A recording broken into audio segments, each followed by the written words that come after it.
সোনার সংসারে সব বন্ধুদের স্বাগত। অনেক দিন পর নিয়ে এসেছি বন্ধুরা।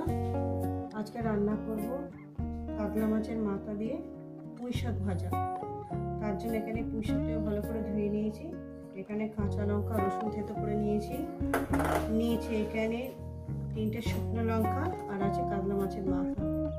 ঠিক যেভাবে খাই ঠিক সেইভাবে দেখাবো। চলুন বন্ধুরা রেসিপিটি শুরু করা যাক। প্রথমেই আমি গ্যাস ধরিয়ে দিয়েছি বন্ধুরা। কড়াটা আমার গরম হবে।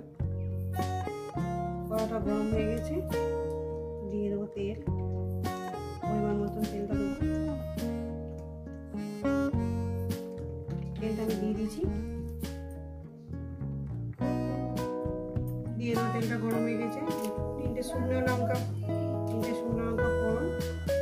ফোড়নটা কয়েক সেকেন্ড ভেজে নেবো বন্ধুরা।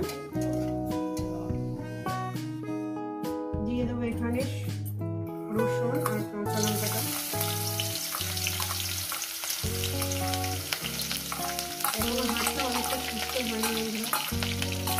প্রচন্ড ব্যথা, আমি আমাকেই রান্না করছি।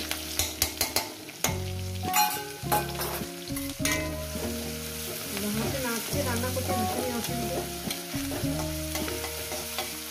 কিছু মনে করবেন না। রসুনটা আমার ভাজা হয়ে গেছে দেখুন। এরপর দিয়ে দেবো শাকটা। রেসিপিটা আপনাদের কেমন লাগবে অবশ্যই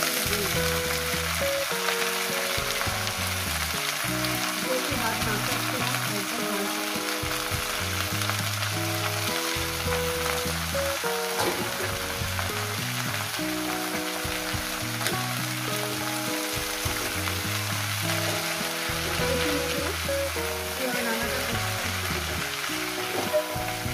রান্না করে পানি ছেড়ে দেবেন, ভীষণই ভালো লাগবে।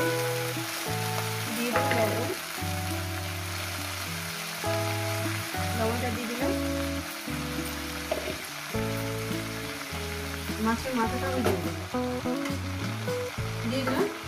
এবার শুধু এটা ভাজবো।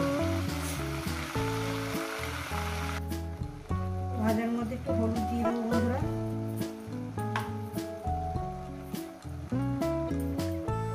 সামান্য পরিমাণে হলুদ দিলাম।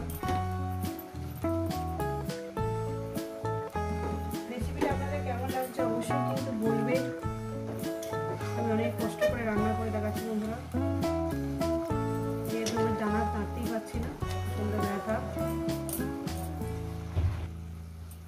তো বন্ধুরা দেখুন শাক ভাজাটা এখন অনেকটা জল আছে, আস্তে আস্তে মারবো এইভাবে। একদম ভাজা ভাজা টাইপের হবে।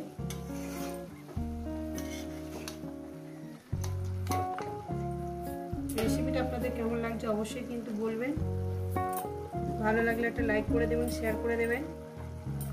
আর এখানে একটু সামান্য পরিমাণে কয়েক দানা চিনি দিয়ে দেবো, একটু মিষ্টি মিষ্টি হলে আরো সুন্দর লাগবে।